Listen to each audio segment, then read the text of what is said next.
राना रामायते नमो नमो जस्य प्रसादात् भगवत् प्रसादो जस्य प्रसादात् न गति कुतोऽपि ध्यान स्तुवांस्तस्य यशस्त्री सन्दां वन्दे गुरः श्रीचरणारविन्दम् भवतापप्रभुर्तारं वाञ्छितार्थप्रभुर्षिणम् आश्रयाञ्च शतां लोके निम्बार्कं प्रभुम् आश्रये हंस सनकादि चतुर्सनं विनाधारं श्रीनारदं निम्बादितं सदा वन्दे कोटिं कृत्वा नमस्कृताम् बर्हापीरं नटवरवपु कर्णयो कर्णिकारं बिभ्रद्वासो कनकगोपिशं वैजयन्ती च मालं रन्ध्राजवेणुरधरसुतया पूरयन् गोपवृन्दै बृन्दारण्यं समुदरमुनं दाविषादगीतकीर्तिः अहो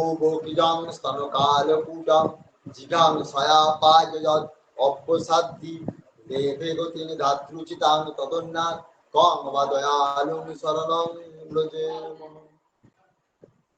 वन्दे अहं श्रीगुरु श्रीयुतपदकमलं श्रीगुरून् वैष्णवांश्च श्रीरूपं साग्रजातं सहगण रघुनाथान्वितं तं सजीवं साद्वैतं सावधूतं परिजनसहितं कृष्णचैतन्यदेवं श्रीराधाकृष्णपदान् सहगण ललिता श्रीविशाखान्वितांश्च वन्दे वृन्दावनं पुरः कृष्णकमललोचनं पीताम्बर घनश्याम वनमाला विभूषितं श्रीदाम सुबल स्तोक कृष्णार्जुनाप्रीतं गोपीमण्डलमध्यस्थं राधिका प्राणवल्लभम् जयति पराशरसुनु सत्यवती हृदयानन्दन व्यास जस्सास्य कमलगलितं वाङ्मयामृतां जगत्शिवती च सानुभावं श्रुतिसारमेकम् आध्यात्मदीपम् अतिथितीर्थतां तमोन्धां करुणयाः संसारिणां पुराणगुच्छं तं व्यासशृणुमुपयामि गुरुं मुनिनाम्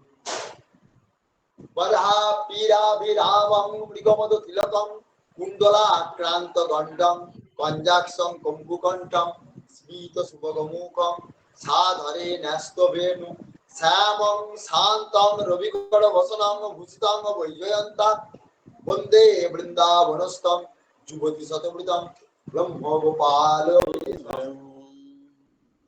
पंचाकल्पतरुश्च कृपा सिन्धुः एव च पतितानां पावनेभ्यो वैष्णवेभ्यो नमो नमः श्रीमद्भागवतं नौमि अमलपुराणं शुभं यस्य श्रवण अध्ययन मात्रेण गोविन्दे लभते रतिम् ॐ वृन्दावै तुलसीदेव्यै प्रियावै केशवस्य च कृष्ण भक्ति प्रदे देवी सत्यवत्यै नमो श्री सनातन भट्ट रघुनाथ श्री गोपाल भट्ट दास रघुनाथ এই ছয় গোসাই করি চরণ বন্দন যাও হইতে বিঘ্নাশ অভিষ্টমন অহম এবাসম বিভাগ্রে নান্নাত জলসৎ সৎপরম পশ্চাৎ অহম যদিতঞ্চ অবশিষ্যেত স अस्माम रीते अर्थं जत् प्रत्येतं न प्रत्येत चत्मनि तद्विद्यात्मन मायां यथा भास यथात्मो यथा महान्ति भूतानि भूतेषु उच्चवचस्वं प्रविष्टानि तथा तेषु न कृष्णम् एतावदेव जिज्ञासं तत्तु जिज्ञासुनात्मन अन्यया व्यतिरेकं यत्सात् सर्वत्र सर्वदा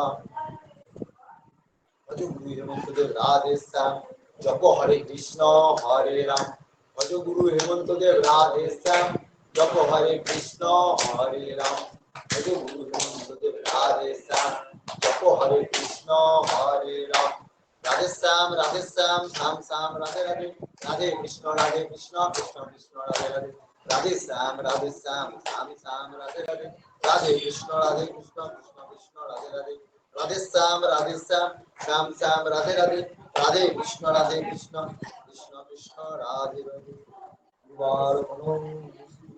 राधा कृष्ण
আমার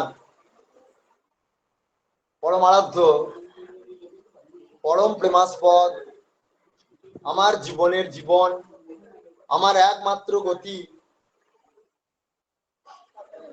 যিনি ইহকালের এবং পরকালের বন্ধু, যিনি অনন্ত গুণের আধার, অনন্ত লীলার আধার, অনন্ত রূপের আধার,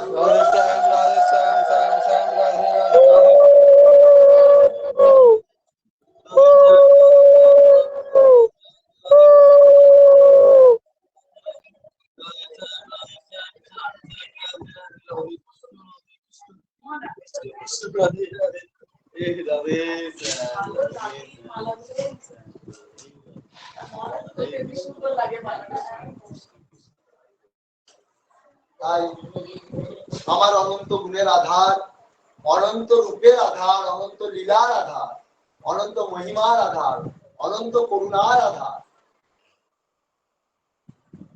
যিনি বৈকুণ্ঠের অধিপতি তথা গোলকের অধীশ্বর, সেই ভগবান পুরুষোত্তম গোবিন্দ, তিনি অনাদির আদি, তিনি আমাদের অখিল ভারত ভাই ভাগবত সঙ্গে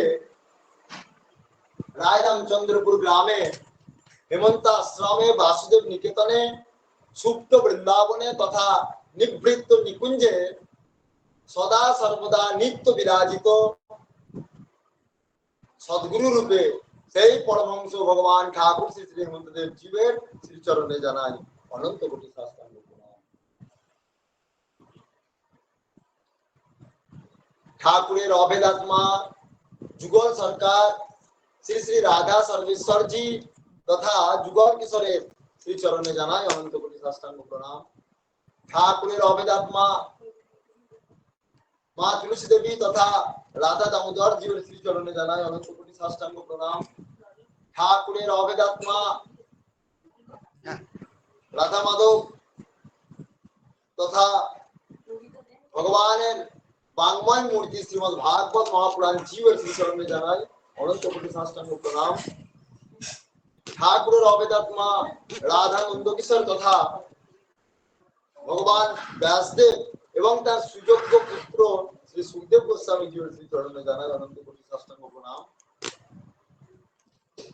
ঠাকুরের অংশ সম্ভূত সকল বৈষ্ণব ভক্তবৃন্দ তথা উপস্থিত সকল মা বাবাদের শ্রীচরণে জানাই অনন্ত কোটি সাষ্টাঙ্গ প্রণাম।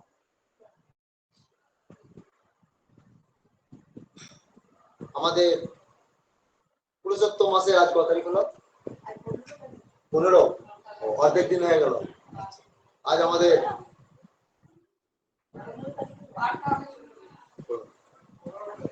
15 তারিখ। আজ আমাদের 16, আজ 16 তারিখ। বাবা, অর্ধেক দিন পার হয়ে গেল দেখতে দেখতে। হ্যাঁ, দিন কমবে। তাই যাই হোক, আমাদের বাকি দিনের নয়, আজও আমরা সেই আমাদের পুরুষোত্তম মাসের পুরুষোত্তম ব্রত উপলক্ষে আমাদের যে ভাগবতী কথা আস্বাদন করছি গুরুদেবের অহৈতুকী দয়ায়। তাই আমরা সেই সুবাদে তারই লেখা দোহাবলি দিয়ে আমরা আবার শুরু করব।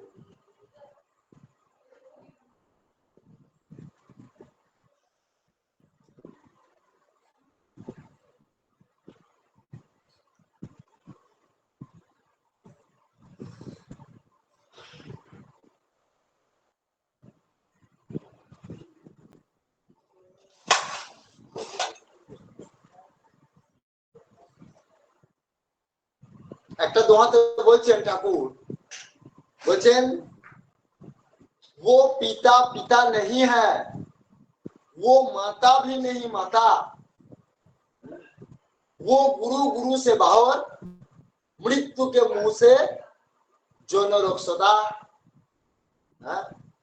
অর্থাৎ বলছেন আমাদের পিতারা পিতা হইবেন না, আমাদের মাতারা মাতা হইবেন না, আমাদের গুরু হইবেন না, যদি আমাদের পরম দয়াল কৃষ্ণকে বিমুখ করিয়া রাখেন। অর্থাৎ পিতামাতা গুরুবর্গের কাজ হইবে প্রতিটি আশ্রিত পুত্র শিষ্য দিগকে কৃষ্ণমুখী করিয়া তোলা ও সংযত করা। বুঝতে পারা গেল? তাহলে বলছেন সেই পিতা পিতা নয় যে পিতা তার পুত্রকে ভগবতমুখী করতে না পারে, গুরুমুখী করতে না পারে, সেই পিতা নামেই মাত্র পিতা। তাই বলছে। আর সেই মাতাও মাতা নয় যে মাতা তার ছেলেকে ভগবতমুখী করতে না পারে, গুরুমুখী করতে না পারে। আর সেই গুরু নয় যে গুরু তার শিষ্যদেরকে ভগবানের কথা শোনান না, সবসময় বিষয়ের কথা চলতে বলবে, ভগবানের দিকে নিয়ে যাবে না, তা সেই গুরুও নামে মাত্র গুরু। এই জন্যই বলছেন যে এই সকল গুরুবর্গের অবশ্য কর্তব্য হলো যে তাদেরকে কৃষ্ণমুখী করা এবং জীবনযাত্রা সংযত করা।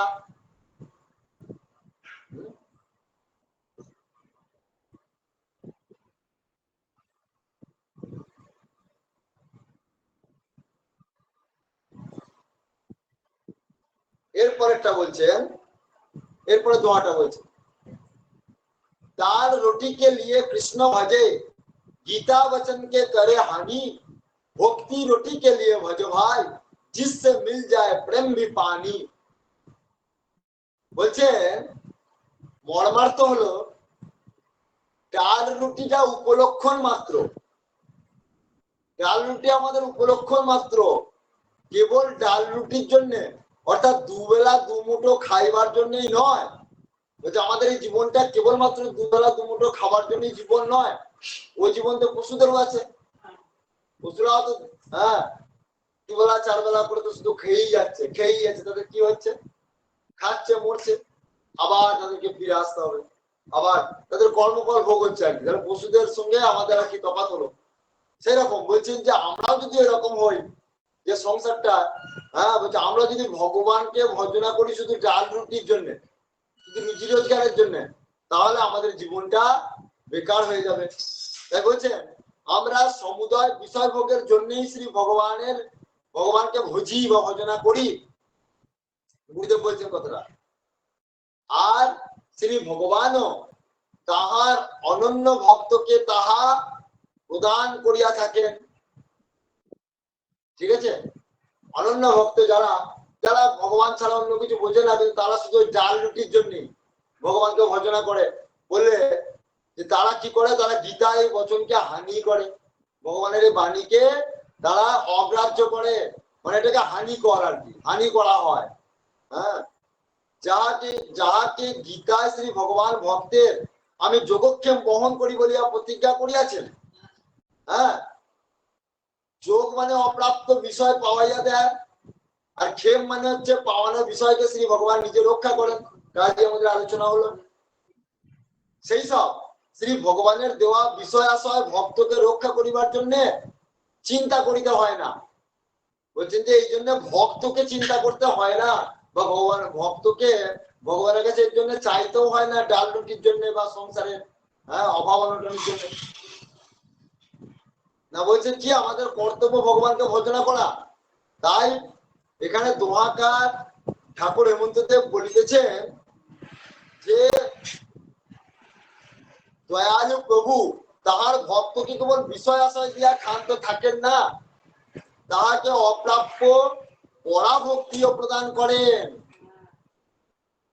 অপ্রাপ্য পরাভক্তিও প্রদান করেন ও সেই ভক্তি ভক্তের হৃদয়ে চিরকাল রক্ষাও করেন।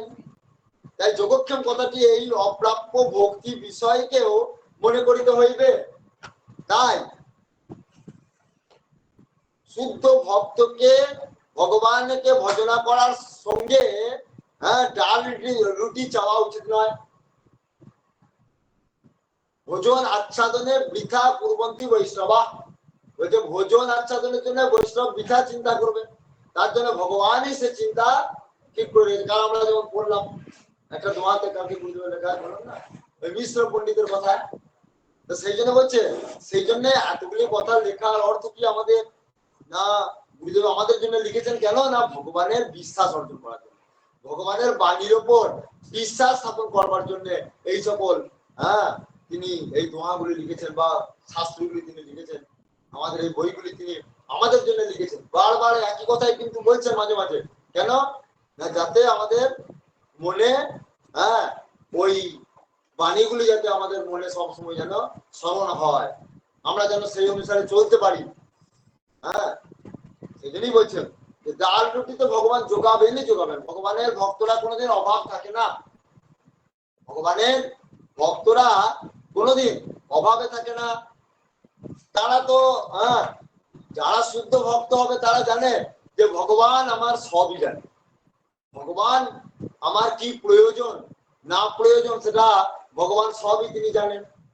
তাই আমাদের উচিত যদি চাইতে হয়, ওই জন্য গুরুদেব একটা কথা লিখেছেন দেখবেন, একটা বাণীতে বলেছেন, এটা উনি আমাদের প্রবচনে খুব বলতেন যে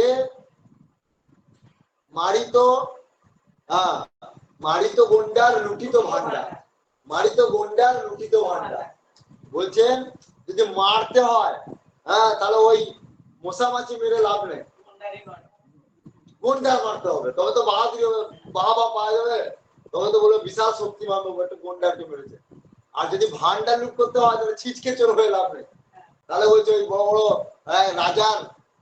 রাজার ধন সম্পত্তি লুট করতে হবে এইরকম। সেই উদ্দেশ্যে বলছে যদি ভগবানের কাছে চাইতেই হয়, আমি যদি সাধন ভজন কষ্ট করে ভগবানের কাছে যদি চাইতে হয়, তাহলে মূল জিনিসটি চেয়ে নিতে হবে ভগবানের শুদ্ধ ভক্তি, যেটি চেয়ে নিলে সব পাওয়া হয়ে যাবে। সেই জিনিসটি চেয়ে নিতে পারলে খাওয়া পড়ার অভাব হবে না, সুখ স্বাচ্ছন্দ্যের অভাব হবে না, সবই তার সবই সবই তার কাছে আসবে, ভগবান তাকে সবই দেবে।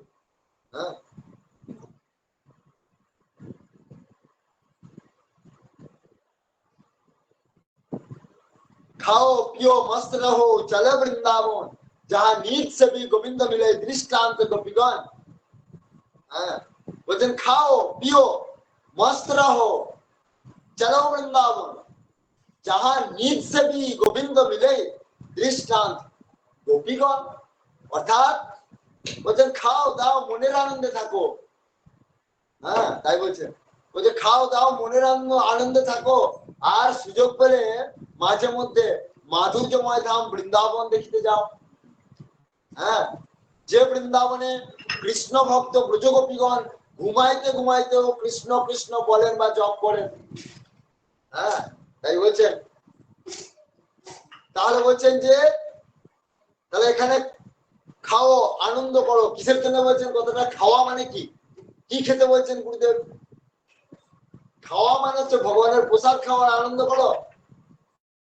এই যে আমাদের যেমন কালকে একটা হলো প্রসাদ, আবার গতকালও হলো, আবার আগামীকাল হবে, এইরকম করে বলছে ভগবানের প্রসাদ খাও, ভগবানের প্রসাদ গ্রহণ করো, আর মস্ত থাকো, আনন্দ করো, ভগবানের নাম কীর্তন করো, ভজন করো, হ্যাঁ, নাচো গাও ভগবানের উদ্দেশ্যে। হ্যাঁ, আর সুযোগ আসলে মাঝে মাঝে বৃন্দাবন যাও, মাধুর্যময় ধাম যাও। হ্যাঁ, এবং তাই গুরুদেব বলছেন যে আমার আশ্রমটিকেও আমি বৃন্দাবনের দাবি রাখি। হ্যাঁ, তাই যেসব ভক্তরা আশ্রমেও আসছে তারাও সে বৃন্দাবনেরই, হ্যাঁ, সে মহিমা, হ্যাঁ, সেই মহিমার ফল পাচ্ছে, প্রাপ্ত হচ্ছে। তাই বলছেন যে তাহলে যাহা নিজ সেবী গোবিন্দ মেলে দৃষ্টান্ত গোপীগণ, বলে সে বৃন্দাবনে কি না, সেখানে গোপীরা, সেখানকার গোপীরা ঘুমাইতে ঘুমাইতেও কৃষ্ণকে ভোলে না, তারা ঘুমাইতে ঘুমাইতেও কৃষ্ণের সঙ্গে যুক্ত থাকে। হ্যাঁ, কৃষ্ণ কৃষ্ণ বলে। সেই জন্য গুরুদেব একটা কথা লিখেছেন, এইটা প্রসঙ্গে বলি। তিনি বচনামৃত সদস্য লিখেছেন যে এক নবদ্বীপের এক বাবাজি, গোবিন্দর নাম, নবদ্বীপের এক বাবাজি রত্নটা লিখেছেন। তো সেখানে লিখছেন যে হ্যাঁ, ভক্ত বৃন্দাবন চেনে না, ভক্ত বৃন্দাবন চেনে না। তা বলেন একজন বাংলা থেকে, নবদ্বীপ থেকে এক বাবাজি গেছেন, তিনি বৃন্দাবনের কথা শুনেছেন, কোনোদিন বৃন্দাবন যাননি। তা একবার, যাই হোক, সৌভাগ্যবশত একবার তিনি গেছেন, নিয়ে গিয়ে দেখছেন ভোর থেকে উঠেছেন, অনেক ভোরে উঠেছেন। হ্যাঁ, সূর্যোদয়ের পূর্বে উঠেছেন, আর উঠে দেখছেন যে তিনি তো সে নাম বিলি করছেন বৃন্দাবনে। যখন নাম বিলি করছে তখন তিনি দেখছেন যে বলে আরে আমি তো শুনেছি বৃন্দাবনেতে সবসময় সবাই নাম করে, নামে ডুবে থাকে, অথচ এখানে এসে দেখছি এইসব ব্রজবাসীরা সব খাটিয়া পেতে দিব্য ঘুমাচ্ছে। এই সূর্য উদয় হয়ে গেছে তখন সব ঘুমাচ্ছে, সূর্য উঠে গেছে, বেলা গড়িয়ে যাচ্ছে, তাতেও দেখছি সব ব্রজবাসীদের সব ঘুম ছাড়ছে না। কই এই বৃন্দাবনের মহিমা কোথায় গেল? আমি নবদ্বীপে থেকে কত নাম করছি, কত ভোর 3টে থেকে উঠি, হরিনাম করছি, হরিনামের বিতরণ করছি, আর বৃন্দাবনে এইরকম অবস্থা, সব দেখছি গাছের তলাতে, ওই কুটিয়া গুলোতে সব দেখছি ব্রজবাসীরা ঘুমাচ্ছে। হ্যাঁ, রেগে রেগে চিৎকার করে বলছে। সেই সময় একজন শুদ্ধ বৈষ্ণব উনার পাশ দিয়ে আসছিলেন, আস্তে আস্তে তিনি তখন ওই কথাটি তার কানে গেল, বলছে বাবাজি খবরদার, আঙ্গুল মানে কানে হাত দিয়ে বলছেন বাবাজি আপনি বৃন্দাবনে গোপীদের বদনাম করছেন, আপনি ব্রজবাসীদের বদনাম করছেন, এর ফল অতীব খারাপ। আপনি কি বলছেন, আপনি বৃন্দাবন চেনেন না? বলছে কেন? আমার ঢের বৃন্দাবন জানা আছে, আমি যা শুনেছিলাম সব মিথ্যা। বলে কই, বৃন্দাবন মানে ভগবানের জায়গা, এখানে তো সবসময় ভক্তরা তো নাম গানে মেতে থাকবে, তো কই সব ঘুমাচ্ছে বেলা পর্যন্ত সব। বলবেন না? বলছে আপনি একটু এগিয়ে গিয়ে যান তো। বলছে ওনাদের কাছে এগিয়ে গিয়ে যান, একবার দেখুন ভালো করে, কাছে যান, চলুন আমার সঙ্গে আসুন, আপনার ভুলটা ভাঙিয়ে দিন। সেই সেই শুদ্ধ ভক্ত কি করলো, ওই নবদ্বীপের বাবাজিকে টেনে নিয়ে এসে বললেন যে ওই গোপীর মুখটা ভালো করে খেয়াল করুন তো, দেখুন। তখন দেখছে ঠোঁটটা নড়ছে, কৃষ্ণ কৃষ্ণ কৃষ্ণ হা কৃষ্ণ হা কৃষ্ণ কোথা কৃষ্ণ হা কৃষ্ণ কোথা, দরদরও দেখে চোখ দিয়ে জল গড়াচ্ছে, দরদরও দেখে চোখ দিয়ে জল গড়াচ্ছে, হা কৃষ্ণ হা কৃষ্ণ। তার মানে কি? বলছে কি বুঝলেন আপনি? বললেন এই গোপীরা যতটুকু ঘুমের মধ্যে থাকে, এনাদের এটা ঘুম না, এ সমাধিস্থ অবস্থা। বলে এরা যতক্ষণ ঘুমের মধ্যে থাকবে এনাদের কি কেউ ডিস্টার্ব করবে না, ওই সময় ওনারা নিত্য কৃষ্ণর সঙ্গে ওনারা যুক্ত হয়। আপনার কি সেই বোঝার ক্ষমতা আছে?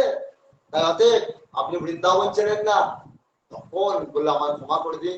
সেই গোপীদেরকে, ব্রজবাসীদেরকে প্রণাম জানিয়ে তখন তিনি স্বীকার করলেন না। এই তখন সেই বললেন যে তাহলে বৃন্দাবনের ভাব প্রাপ্ত হতে গেলে, বৃন্দাবনের কৃষ্ণচন্দ্রকে পেতে গেলে ওই গোপীদের, ওই ব্রজবাসীদের পদধূলি পেতে হবে। ধুলা নয়, ধুলি নয়, গোপী পদ রেণু, সেই ধুলা মেখেছিল নন্দের বেটা কানু। ধুলা মাখো আনন্দ হয়ে, এই তো ব্রজের ধুলা। তাই বলছেন যে ওই ওখানকার ধুলা, ওই ব্রজ গোপীদের ধুলা কৃষ্ণ মেখেছিল। তখন ওই বাবাজির ভুল ভাঙলো, তিনি তখন ওই বৃন্দাবনে ঘোরাঘুরি দিলেন। তাই সেই সুবাদে আমাদের গুরুদেব লিখছেন যে আমাদের যদি ভক্তি শ্রদ্ধা নাও থাকে, আমাদের জপ তপ সাধন ভজন কিছুই নাই, তথাপি যদি আমরা সহজে ভক্তি লাভ করতে চাই, তাহলে আমাদের ওই বৃন্দাবনের ধুলিতে ঘোরাঘুরি দিলে সেই ভক্তি লাভ হবে। কারণ বৃন্দাবনের এই যে ভক্তবৃন্দরা, তারা হচ্ছেন ভগবানের প্রাণ সদৃশ। তাই তাদের পায়ের ধুলি গ্রহণ করলে আমাদের ভক্তি লাভ হবেই হবে। সেই জন্যই বলছেন যে মাঝে মাঝে বৃন্দাবন যাও এবং সেখানে গিয়ে ধুলিতে ঘোরাঘুরি দাও, তাহলে কৃষ্ণ ভক্তি লাভ হবে। আজ এইখানেই আমাদের দোহা বলি বিশ্রাম লাভ করুক।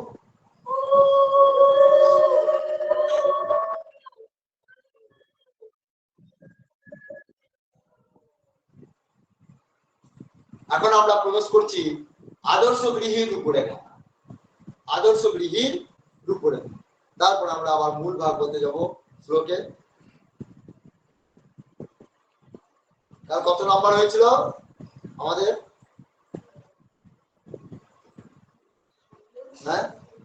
15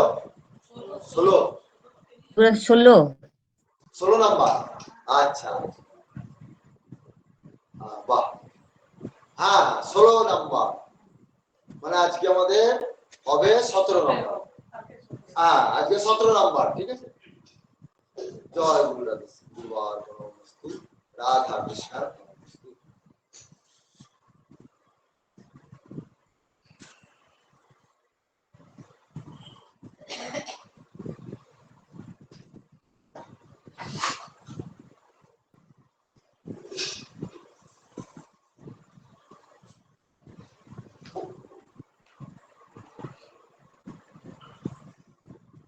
বলছে আদর্শ গৃহী প্রারব্ধ বোধে সংসারের সুখ দুঃখ ভোগ করিয়া থাকেন।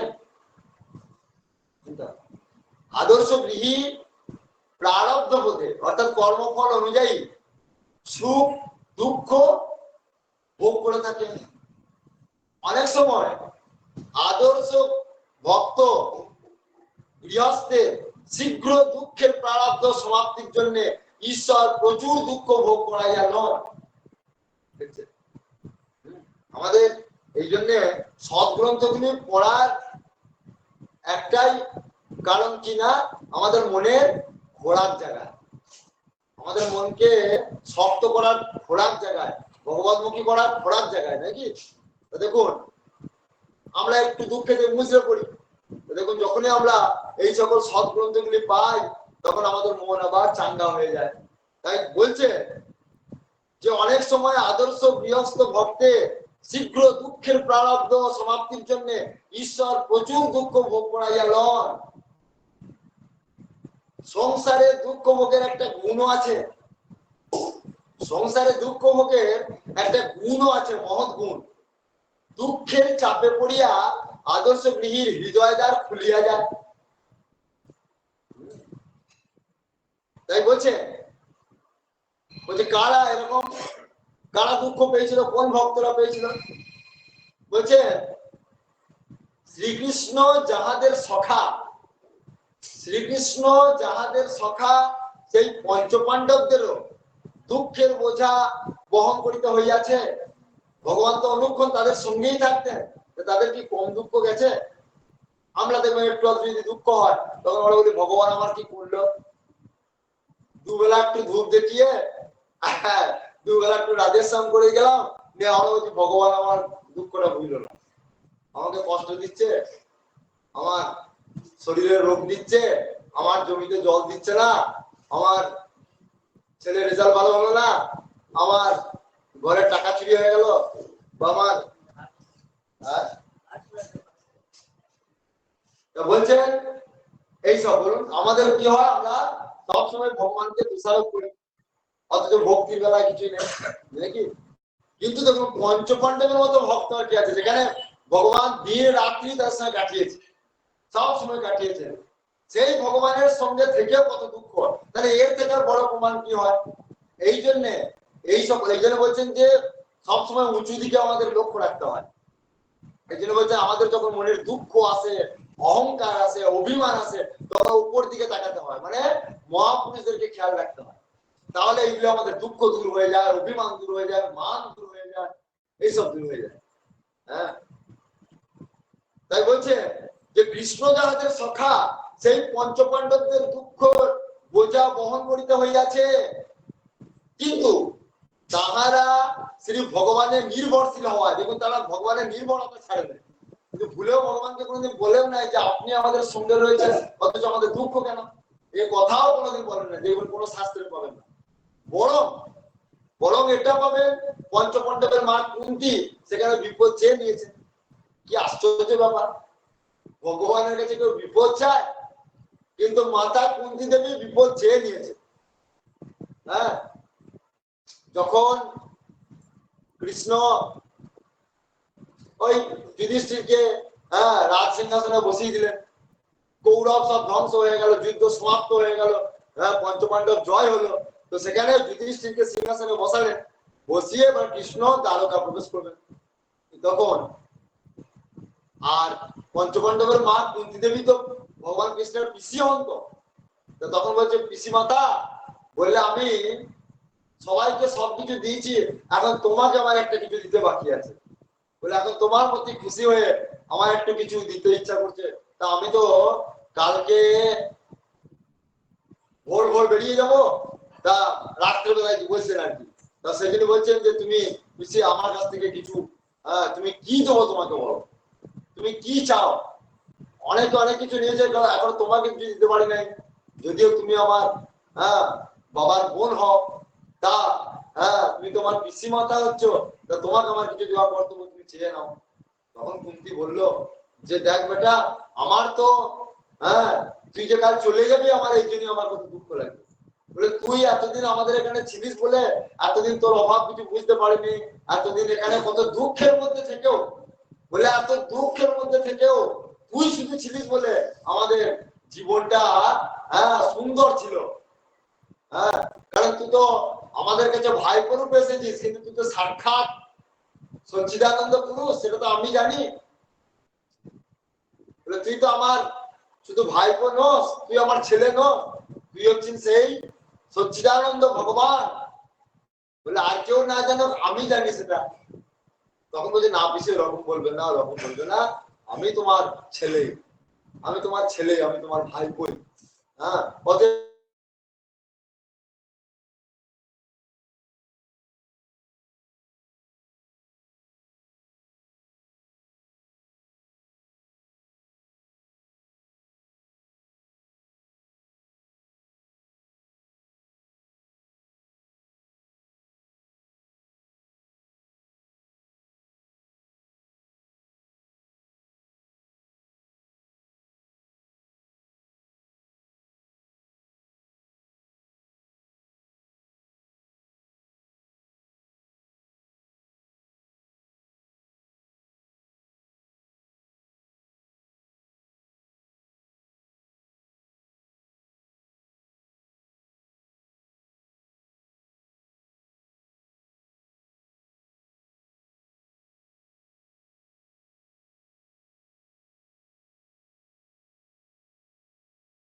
জয় গুরু রাধেশ্যাম। আর কিছু শোনা যাচ্ছে না কেন মহারাজ? আর কিছু শোনা যাচ্ছে না মহারাজ। জয় গুরু রাধেশ্যাম। হ্যাঁ, শোনা যাচ্ছে না। জয় গুরু রাধেশ্যাম, জয় গুরু রাধেশ্যাম।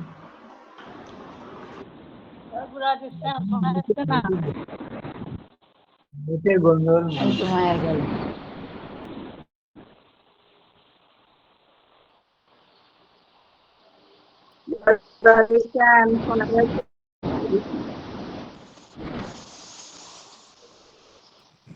জয়গুরু রাধেশ্যাম, কোনো কারণে কবিতা দিও লেট হয়ে গেছে। কবিতা দি নেই।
কিছুই তো শুনতে পাচ্ছি না। জয়গুরু রাধেশ্যাম। রাধেশ্যাম, জয়গুরু রজতকে ফোন করলাম, রাধেশ্যাম। বলছি আমি দেখ। আচ্ছা, অনেকক্ষণ ধরে বন্ধ হয়ে গেছে। রাধেশ্যাম, আমি রজতকে ফোন করলাম, যে বলছি দেখছেন।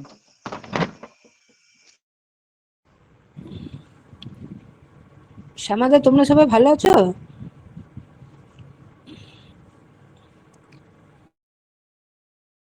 ওই সব ভালোই রয়েছে গুরুদেবের ইচ্ছায় মোটামুটি।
এটা করে দাও, ওকে খুলে দাও, ওকে রেডি করে আমাকে খুলে দাও।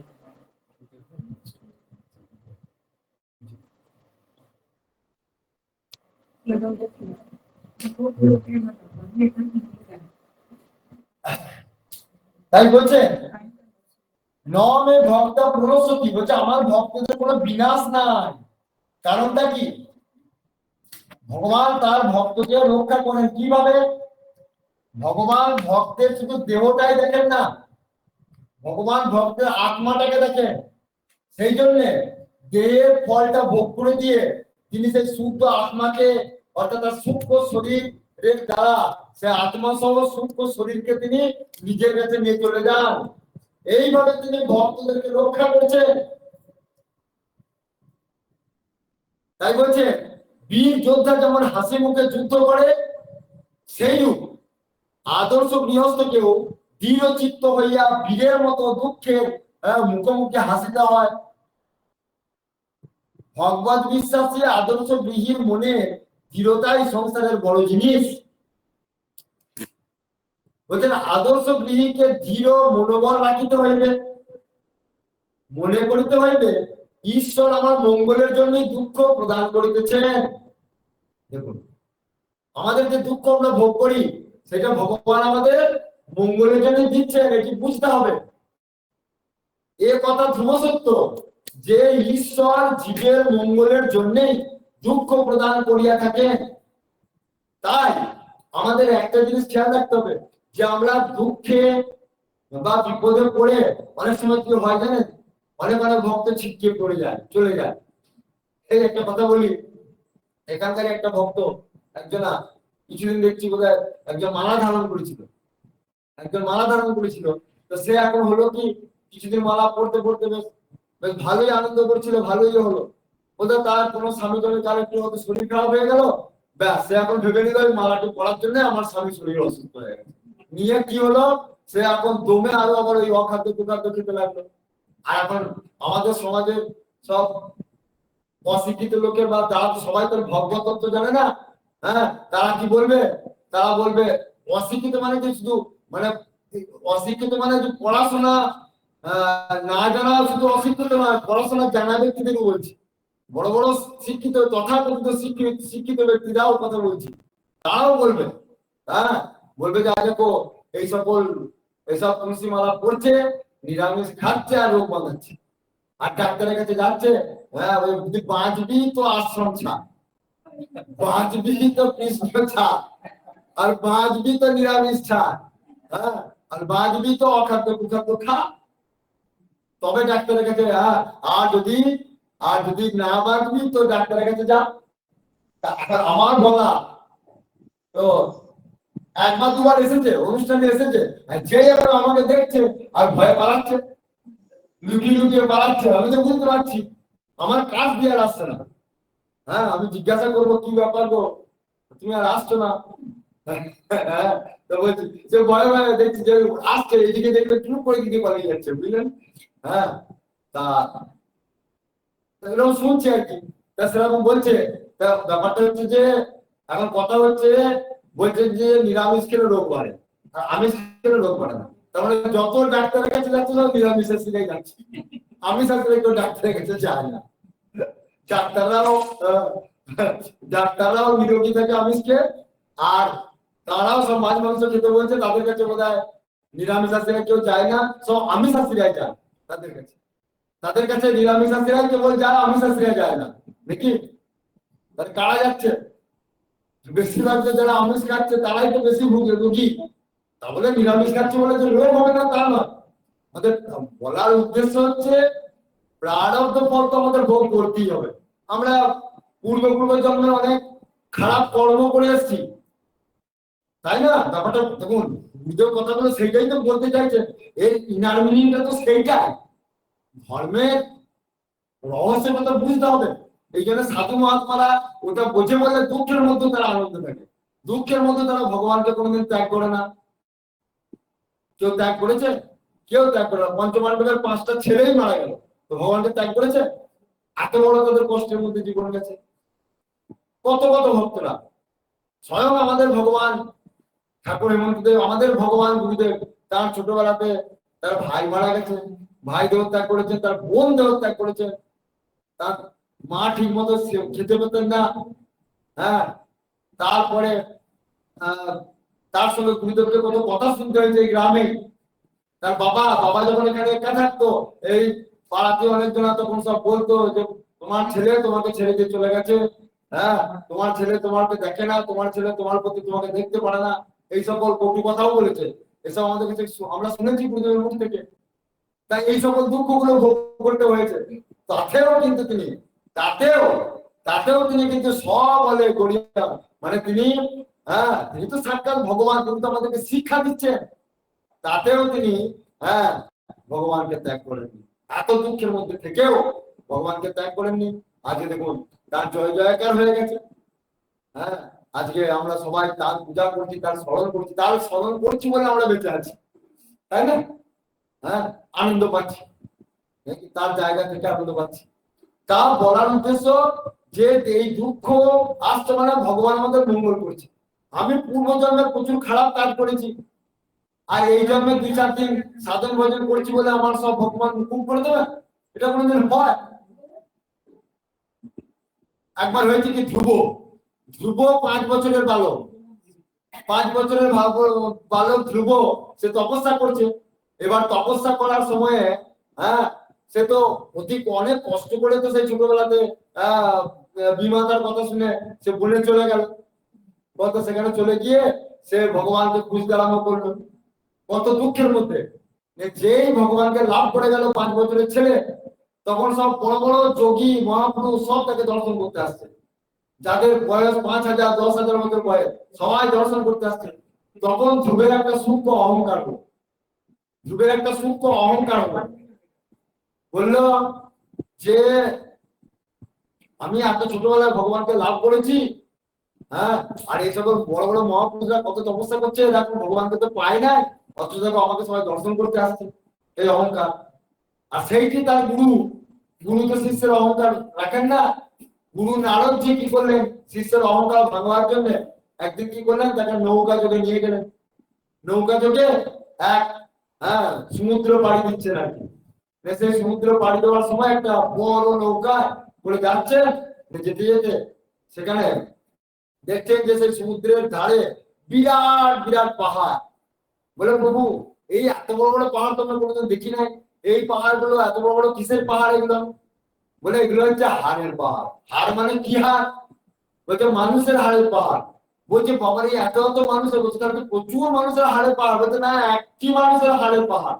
বলছে একটি মানুষের হাড়ের পাহাড় হয়? বলে হ্যাঁ গো হ্যাঁ হয়।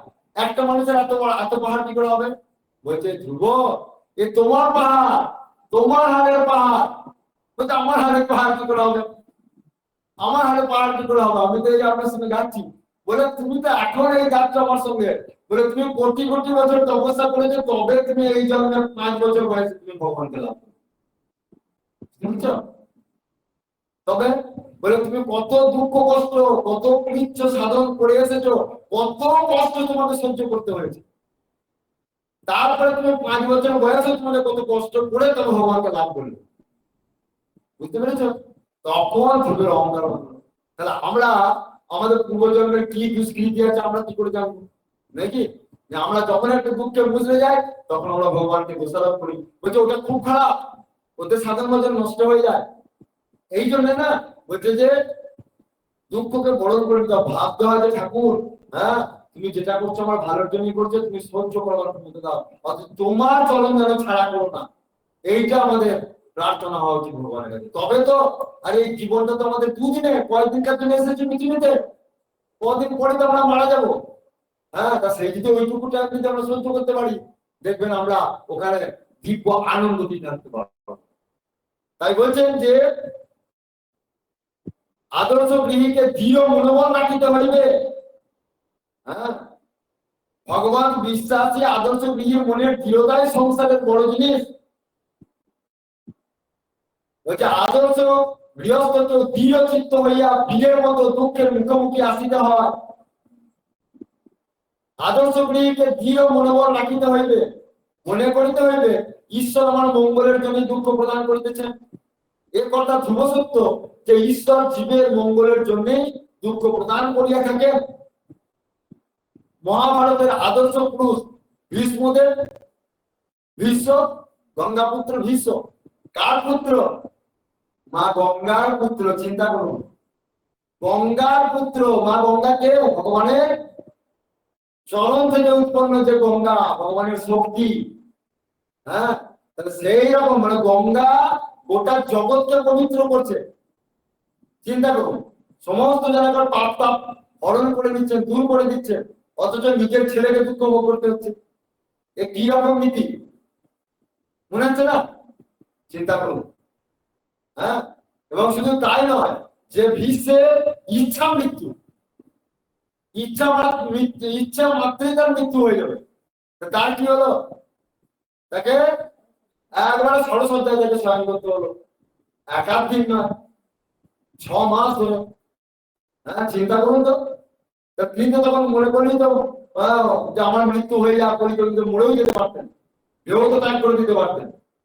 কিন্তু ওই অবস্থাতে তিনি ভগবানের বিধান মেনে তখনও তিনি কিন্তু তত্ত্ব উপদেশ হাসি মুখে দান করেছেন।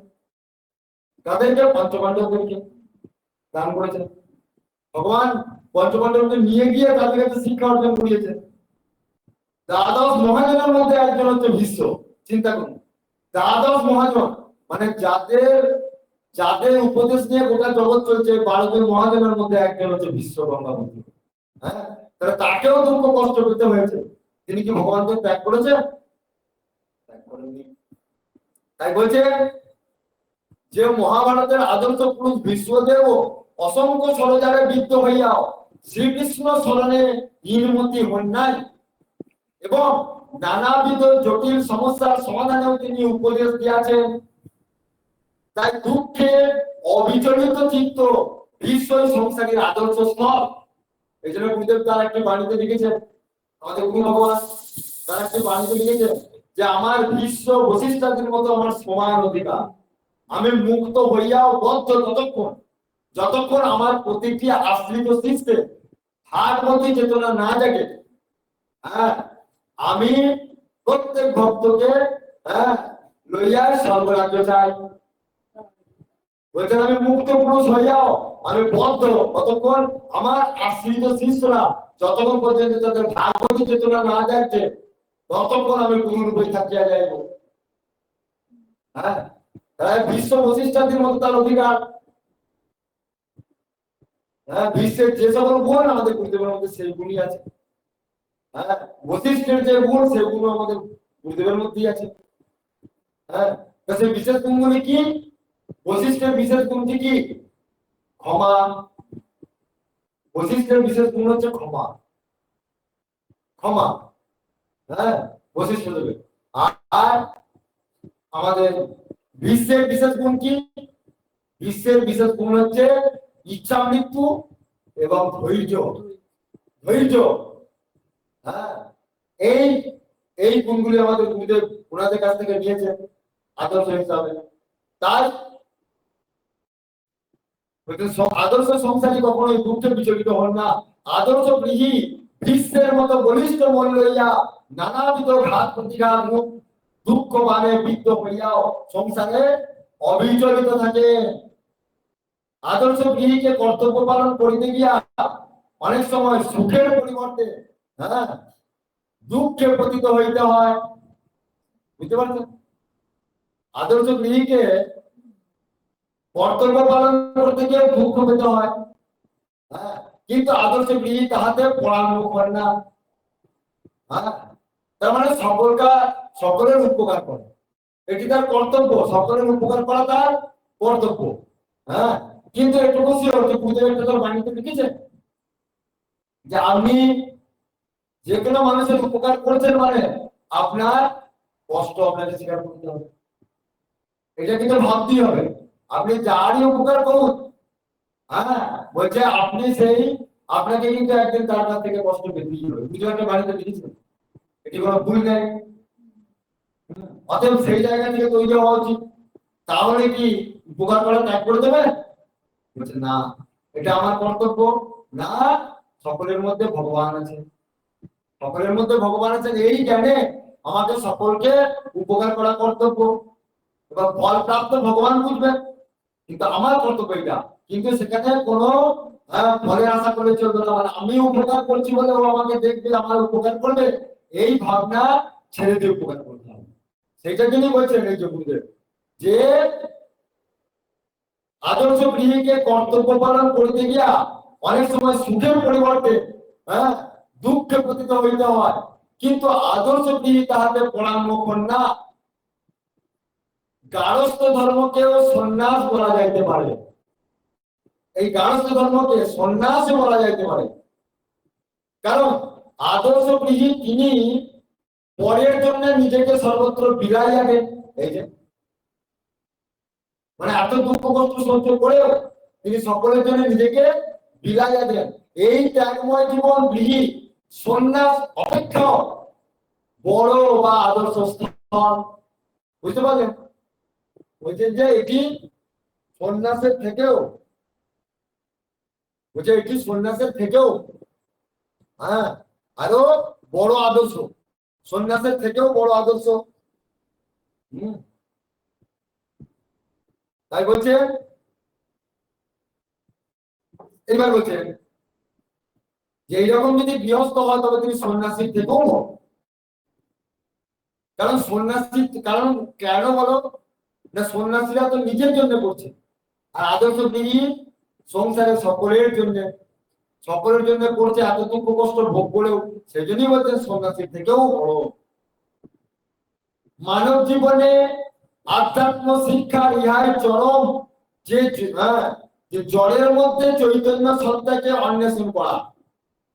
আচ্ছা, এই জায়গাটি খুব ভালো করে আমাদের আস্বাদন করতে হবে। দেখুন এখানে কি বলছেন, দেখুন বলছেন মানব জীবনে আধ্যাত্ম শিক্ষার ইহাই চরম যে জড়ের মধ্যে চৈতন্য সত্তাকে অন্বেষণ করা। বুঝতে পারা গেল? জড়ের মধ্যে চৈতন্য সত্তাকে অন্বেষণ করা হচ্ছে মানবের প্রধান গুণ। তারপরে কি বলছে, প্রতিটি বস্তুতে চৈতন্যকে খোঁজা। খুব মানে ধ্যান সহকারে, খুব মনন না করে জায়গাটা বোঝা যাবে। আবার বলছি, বলছে মানব জীবনে আধ্যাত্ম শিক্ষা ইহার চরম, কি চরম না, যে জড়ের মধ্যে চৈতন্য সত্তাকে অন্বেষণ করা। জড় বস্তুগুলির মধ্যে চৈতন্য সত্তাকে, চৈতন্য সত্তা মানে কি? ভগবান, চেতনাকে, চৈতন্য সত্তা মানে ভগবান, তাকে অন্বেষণ করা। বলছে প্রতিটি বস্তুতে চৈতন্যকে খোঁজা, প্রতিটি বস্তুতে চৈতন্যকে খোঁজা। চৈতন্যই আমাদের দিব্য সুখ দেয়, স্পষ্ট বোঝা যাচ্ছে। জড় বস্তু আমাদের তাহাতে বিরোধী, জড় বস্তু আমাদের সুখ দেয় না, জড় বস্তু আমাদের মোহিতই করে। জড় বস্তু কেবল আমাদের মোহিত করে, কিরকম বোঝা যাচ্ছে? জড় বস্তু আমাদের মোহিত করে, বোঝা যাচ্ছে? জড় বস্তু আমাদের কেবল মোহিত করে, চোখে ধাঁধা লাগায়,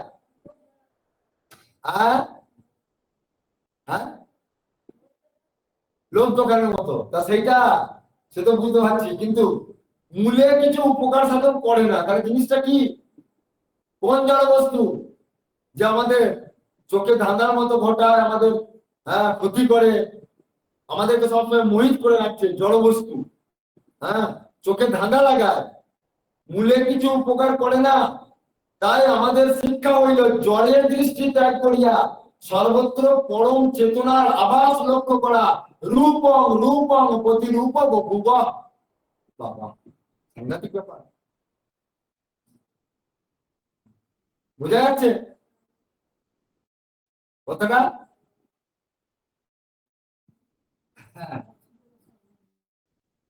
চিন্তা করুন, তাহলে জড় বস্তুটা কি? যেটা আমাদের চোখ ধাঁধিয়ে দিচ্ছে, আমাদেরকে প্রলোভিত করছে, মায়া। মায়া আর সর্বশ্রেষ্ঠ বস্তু তো আমাদের দেহটা, এটাকেই ধরুন না, এই দেহটা তো আমাদের জড়বস্তু, তো কি ভুল বলছি? দেহটা জড়বস্তু না চেতন, সে ভুল হয়ে যাচ্ছে, কি ভুল বললাম না? এটা জড়বস্তু বলে কথা না। দেহটা কি আমার মাথায় আসছে না, আমরা একটু বলুন তো দেহটা কি? জড়বস্তু, প্রাণ না থাকলেই জড়বস্তু। কি উল্টো পাল্টা বলে ফেলছি। দেহটাকে বলছি জড়, আরে দেহ দুটো চেতনশীল বস্তু, তাহলে জড়বস্তু কোনটা হচ্ছে? আচ্ছা বলুন বলুন। হ্যাঁ, খাট টপটা ওগুলো সব হচ্ছে জড়বস্তু। বাহ, আচ্ছা, ওগুলো আমাদেরকে কি চোখ দেখাচ্ছে?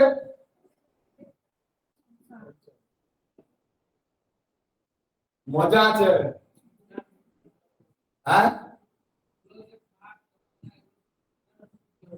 ওগুলো আমার বিজ্ঞান ভিত্তিক জড়বস্তু। আচ্ছা, বা কত রকম ব্যাখ্যা পাওয়া যাচ্ছে, এই তো অনেক রকম জানা যাচ্ছে, তো যাই হোক। আচ্ছা বেশ, শুনি একটু শুনি। আর মায়া, মায়া ভিত্তিক জড়বস্তু, বেশ। আর আমাদের ফোনে একটুখানি শুনি, ফোনে মা বাবার একটু বলুন, একটা আস্বাদন করি, আমারও তো ভালো লাগছে।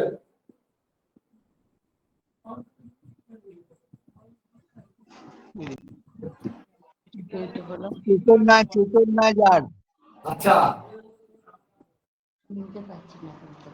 জয় গুরু রাধে শ্যাম, চেতন নাই।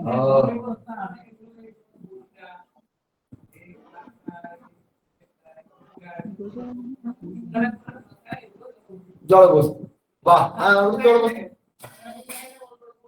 অন্যরকম, হ্যাঁ হ্যাঁ, ওটা তুমি ঠিকই বলেছো। বিজ্ঞানের লাইনে গেছে, জড়বস্তু তো বটেই, অবশ্যই। বাহ, ওটা একটা ভালো একটা দিক, ঠিক ওটা জয় গুরু ভালো রাধে বলেছো। শ্যাম। আচ্ছা আচ্ছা, শুনতে পাওয়া জয় যাচ্ছে গুরু। তো? ফোনে সব শুনতে পাওয়া যাচ্ছে তো? হ্যাঁ হ্যাঁ, জয় গুরু রাধে শ্যাম, শোনা শুনতে যাচ্ছে। পাওয়া যাচ্ছে, হ্যাঁ কি না একটু উত্তর দিন, না আবার কেটে গেল, কেটে গেল। শোনা যাচ্ছে, জয় গুরু রাধে শ্যাম,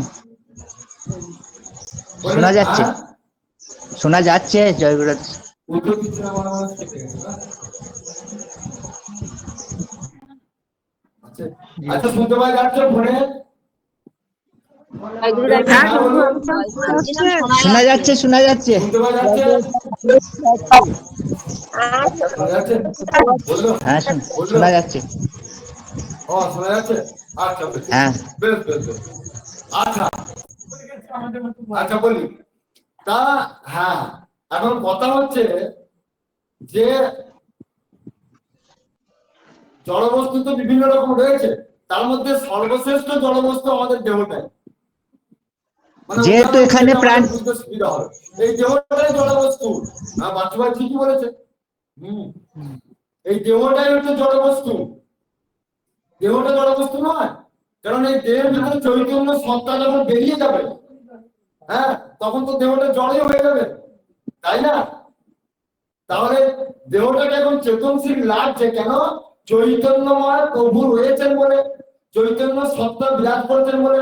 আত্মা, সেই আত্মাই হচ্ছে চৈতন্য সত্তা, সেই আত্মাই হচ্ছে ভগবান, তিনি রয়েছেন বলে তো দেহটা আমাদের চেতনশীল, তাই না? তাহলে এই যে জড় বস্তু, এই দেহই তো আমাদেরকে গ্রাস করছে, আমাদেরকে লোভ লালসা শব্দ দেহ থেকেই তো আমাদের হচ্ছে। দেহকে সুন্দরভাবে সাজাচ্ছি, এর থেকে আমাদেরকে আকর্ষণ করছে, দেহকে ভালোভাবে, হ্যাঁ, আমরা বিষয় ভোগ করছি, হ্যাঁ, দেহ দ্বারা আমরা প্রলোভিত হচ্ছি। তাছাড়াও তাছাড়াও ওগুলো আপনারা যেটা বলছেন, ইট কাঠ পাথর বালি, এগুলো তো জড়বস্তু। এবার এগুলো থেকে বাড়ি ঘর তৈরি হচ্ছে, বাড়ি ঘরও আমাদেরকে প্রলোভিত করছে। বিভিন্ন রকম জড় বস্তুগুলোকে দেখছি আমরা, সেগুলো আমাদের আকর্ষণ হচ্ছে, সেগুলো আমাদেরকে চোখ ধাঁধাচ্ছে, সেগুলো আমাদের লোভ হচ্ছে, সমস্ত কিছু। এই যেমন যেমন বিভিন্ন যন্ত্রপাতি বলুন, হ্যাঁ, বিভিন্ন মেশিন, এই ফোন আদি, এগুলো সবই তো জড় বস্তু, কিন্তু এগুলো তো আমাদের লোভ হচ্ছে, এগুলো তো আমাদেরকে প্রলোভিত করছে। বুঝে যাচ্ছে কথাটা? হ্যাঁ, তাহলে তারাও আমাদেরকে প্রলোভিত করছে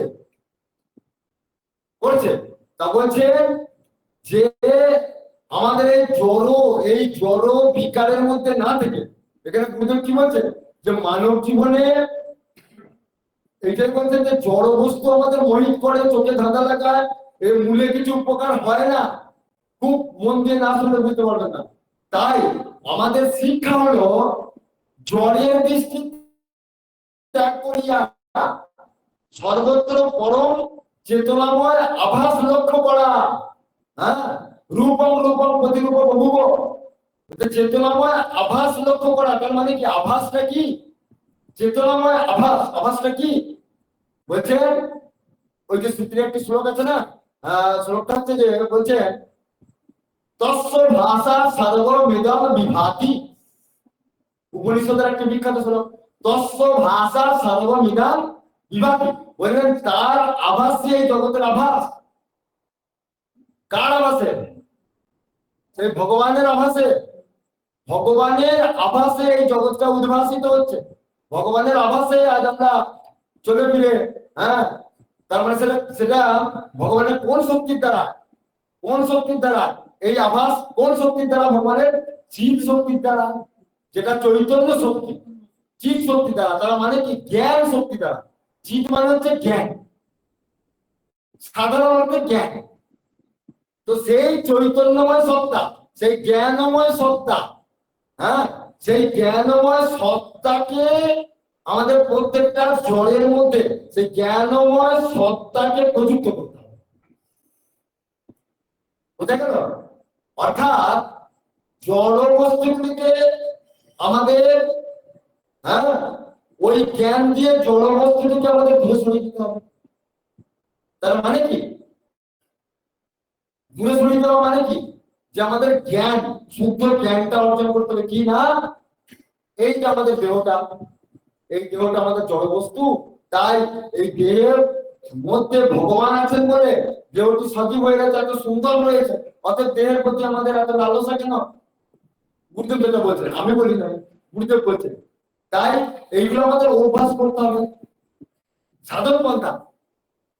এগুলো এগুলো আমাদের সাধন পন্থা। বলছে, খুব ভালো করে শুনুন, ভালো করে মন দিয়ে শুনুন। বলছে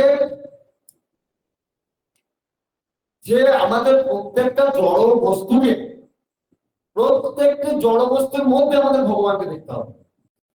সর্বোপরি আমাদের দেহকে। আমরা দেহ দ্বারা প্রলুব্ধ হচ্ছি, দেহ দ্বারা আমাদের অনেক ক্ষতি হচ্ছে।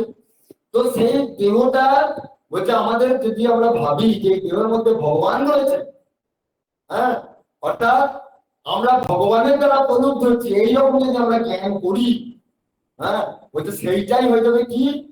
সেইটাই হয়ে যাবে আমাদের চৈতন্যময় সত্তায় আমরা প্রবেশ করতে পারবো। তারপরে শ্লোকে আসি, তারপর আমরা আসছি আলোচনায়। বলছেন উপনিষদের ঋষি আরো বলিয়াছে, এটি বোঝাবার জন্য গুরুদেব বলছেন যে একটি জিনিস মনে পড়ছে, ওই যে একটি সমাজ সঙ্গীত একটি গান আছে না, এই যে বলছে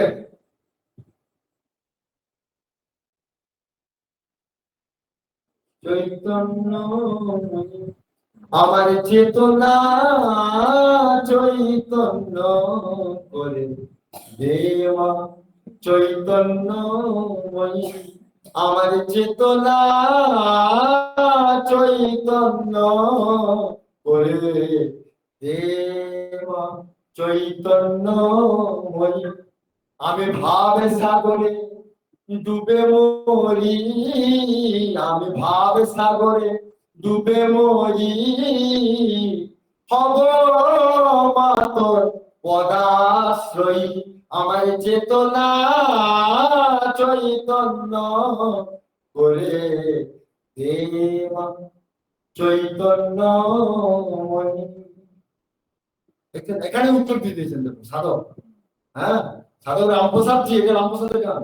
সেখানে তিনি কি বলছেন? যে চেতনা আমাদের সবারই আছে।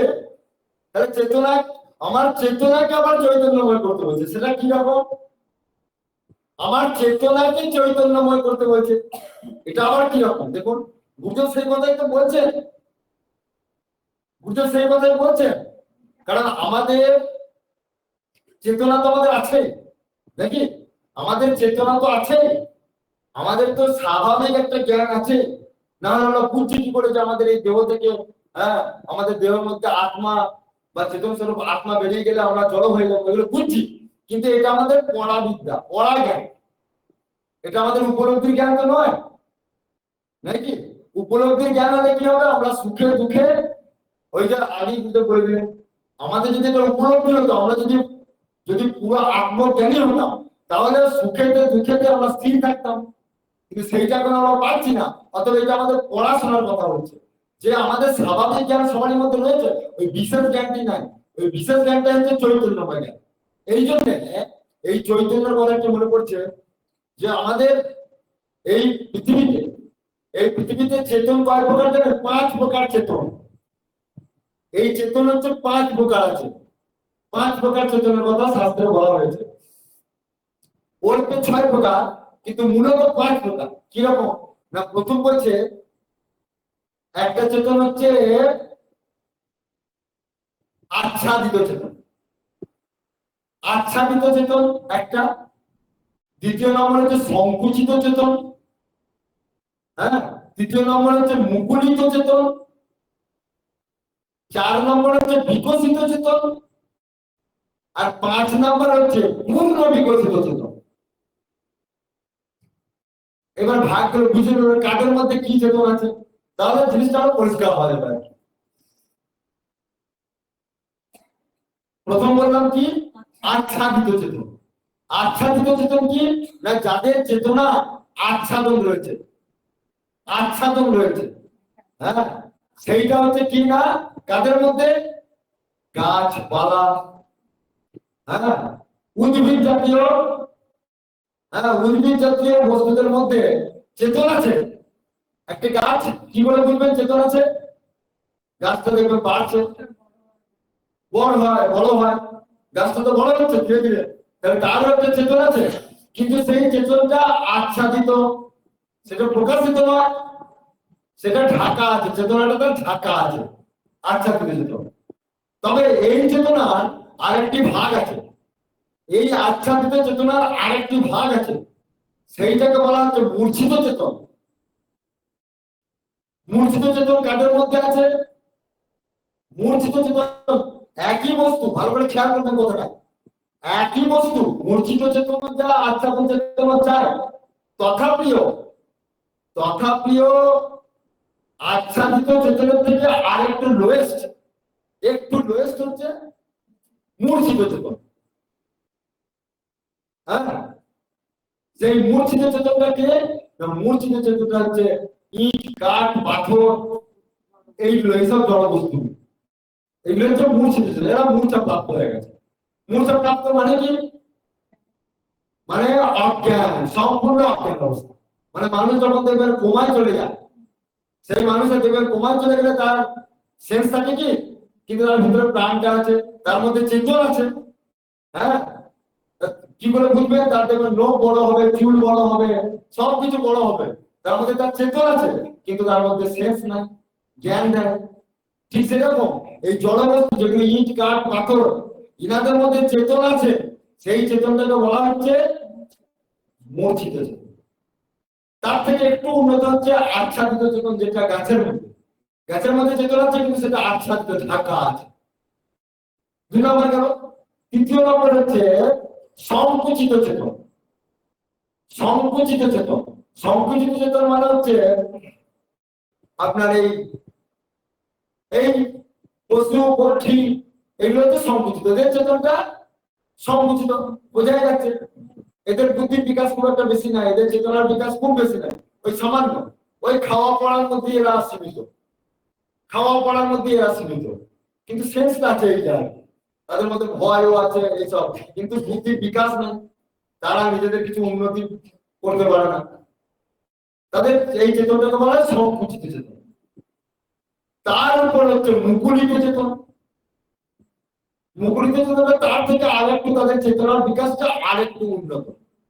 হ্যাঁ, মুকুলিত চেতন সেটা কারা বলছে? সেটা হচ্ছে নীতি জ্ঞান, মানে নীতিহীন সম্পন্ন মানুষ, আসরিক প্রবৃত্তি মানুষ, হ্যাঁ, বা ফল প্রকৃতির মানুষ, বলছে এইগুলো হচ্ছে মুকুলিত চেতন। বলে এদের বুদ্ধির বিকাশটা খুব কম, এরা সবসময় ধর্মের বিরোধিতা, মানে এরা শুধুমাত্র ওই ভোগ, ওই দেহের ভোগ নিয়ে পড়ে থাকে, এরা দেহের ভোগের বাইরে আর কিছু জানে না। আসল প্রবৃত্তি আর কি যাকে বলে, অনীতিজ্ঞ সম্পন্ন ব্যক্তিদেরকে বলা হয় মুকুলিত চেতন। মানে এদের চেতনার বিকাশ খুব একটা বেশি নাই, এরা ওইটুকুর মধ্যে, আরে খাও পাও আনন্দ করো, খাও দাও আনন্দ করো, ওই যে ঋণ করো কি ঋণ করে কি খাও, এই আর কি যে পন্থা, 4 ভাগ পন্থা, মানে নাস্তিকবাদী আর কি। এইরকম যাদের ভিত্তি বলে এদের চেতনাটা খুব কম, মানে এদের মানে এদের চেতনাটা খুব কম আর কি, যার জন্য মুকুলিত। ওই যে মুকুল হয়ে দেখেন না আম গাছে আম ফল হওয়ার আগে যে মুকুল হয়, তখন ফল হয় ওই সামান্য মুকুল হয়েছে, মানে কিছুটা বুদ্ধি, সেই বুদ্ধিটা ঠিকঠাক কাজে লাগে না। তারা নিজেদের ওই খাওয়া পড়ার মধ্যে সীমিত রাখে, আর ওই নিজেদেরকে বাঁচাবার জন্য একটু চেষ্টা করে, কিন্তু প্রকৃত বাঁচাটা কি সেটা তারা জানে না। এটা গেল মুকুলিত চেতন। তার উপরে হচ্ছে বিকশিত চেতন, তার উপরে বিকশিত চেতন। বিকশিত চেতনটা কি না, বিকশিত চেতন হচ্ছে যে নীতি জ্ঞান সম্পন্ন মানুষ, ধার্মিক মানুষ, এটা হচ্ছে বিকশিত, মানে এদের বুদ্ধির বিকাশ হয়েছে, এদের চৈতন্যের বিকাশ হয়েছে। এরা জানে যে আমরা আমাদের এই জীবনটা শুধুমাত্র খাওয়া পড়ার মধ্যে সীমিত নয়, আমাদেরকে এই সংসারে এসেছি, আমাদেরকে ভালো কাজ করতে হবে, ভগবানের সেবা করতে হবে, হ্যাঁ, মানুষের উপকার করতে হবে, হিংসা ত্যাগ করতে হবে। এইটা হচ্ছে বিকশিত চেতন, বুদ্ধির বিকাশ হয়েছে। আর তার ঊর্ধ্বে হচ্ছে পূর্ণ বিকশিত চেতন, তার ঊর্ধ্বে হচ্ছে পূর্ণ বিকশিত চেতন। সেটা কি রকম না, পূর্ণ বিকশিত চেতন মানে যে ব্যক্তি জানে এই জগতে সবই মায়া, কেবল ভগবানই সত্য, সে একবারে তার বিকশিত, তার চেতনাটা পূর্ণ বিকাশ হয়েছে, তার জ্ঞানটা পূর্ণ জ্ঞান হয়েছে। এইভাবে 5টি প্রকার বা 6টি প্রকারে বিভক্ত করা হয়েছে চেতনাকে। হ্যাঁ, সেই জন্য বলছে যে আমাদের সেই জন্য জড়ের মধ্যেও বুঝতে পারছি, জড়ের মধ্যেও আমাদের ভগবানকে লক্ষ্য করতে হবে। এই যে আমরা জড় বস্তুকে দেখে আনন্দ পাচ্ছি, এই ঘর বাড়ি বড় বড় সব ফ্ল্যাট দেখে আনন্দ পাচ্ছি বলে এতেও আমাদেরকে চোখ ধাঁধিয়ে দিচ্ছে, বলে এগুলোতে আমাদের ক্ষতি হচ্ছে, ভগবান থেকে দূরে সরে নিয়ে যাচ্ছে। আমরা ভাবছি যে এইগুলি সুন্দর, আরে এই সুন্দরের পিছনে কে সুন্দর, কে সুন্দর করছে এগুলিকে, সেই চেতন শক্তি ভগবান।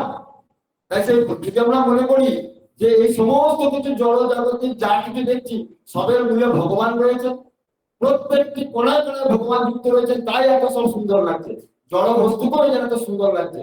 এইরকম ভাবে যদি আমরা ভগবানকে যদি আমরা প্রত্যক্ষ করতে পারি বা উপলব্ধ করতে পারি, তবেই বলছেন আমাদের জীবন সার্থক। ধন বায়ু অগ্নি শরীরম মহিষ্ঠ জ্যোতিষী দিশা ধনাদি শরীর সমুদ্রাংশ হরের শরীরম যৎকিঞ্চ ভূতম প্রণমেদ অনন্য। বলছেন যে যা কিছু আমরা দু চোখে দেখছি, আকাশ বাতাস, হ্যাঁ, জল বায়ু পাহাড় পর্বত সমুদ্র ইট কাঠ পাথর নদ নদী যা দেখছি সব কিছু ভগবানের শরীর মনে করে নমস্কার করতে হবে। এই জ্ঞান যদি আমাদের হয় তবেই আমরা পূর্ণ চেতনা আমরা লাভ করতে পারি। এই কথাটা এখানে বলছে। তাই বলছেন, তারপরে আবার কিন্তু বলছেন উপনিষদের ঋষি আরো বলিয়াছেন পতির প্রতি প্রীতিবশত পতি প্রিয় হন না। এই জায়গাটা আবার খুব ভালোভাবে আস্বাদন করতে হবে, নাহলে বোঝা যাবে। বলছেন পতি অর্থাৎ স্বামীর প্রতি প্রীতিবশত, হ্যাঁ, পতি প্রিয় হন না। বোঝা গেল? স্বামীকে কে ভালোবাসছে? স্ত্রী। হ্যাঁ, স্ত্রী ভালোবাসছে, সেই জন্য বলছে সেই স্বামীর প্রতি প্রীতিবশত, সেই পতি কিন্তু প্রিয় হন না, নিজের প্রীতির জন্যই প্রতি প্রিয় হন। বোঝা গেল? তাই একটা শ্লোকে বলছে নবা হরে প্রত্যুক কামায় প্রতি প্রিয় ভবতি আত্মনস্তু কামায় প্রতি প্রিয় ভবতি। বলছে যে পতি বা স্বামী যে তার স্ত্রী তাকে যে ভালোবাসছে, হ্যাঁ, সেই ভালোবাসাটা, হ্যাঁ, পতিকে যে এত ভালোবাসছে, পতি প্রিয় হচ্ছে কি জন্য? স্ত্রীর কাছে প্রতি প্রিয় হচ্ছে, হ্যাঁ, কি জন্য? সেইটা স্ত্রী নিজে আনন্দ পাচ্ছে, পতিকে আনন্দ দিচ্ছে না, নিজে আনন্দ পাচ্ছে, নিজে আনন্দ পাচ্ছে। হ্যাঁ, সেই জন্য পতি তার কাছে প্রিয়। বোঝা গেল? সেই জন্য পতি তার কাছে প্রিয়। বুঝতে পারলেন কতটা? হ্যাঁ, এই জন্য পতি প্রিয়। হ্যাঁ, শেষটা সুন্দর আরো ভালো বুঝতে পারবেন। সেরকম বলছেন, তাই বলছেন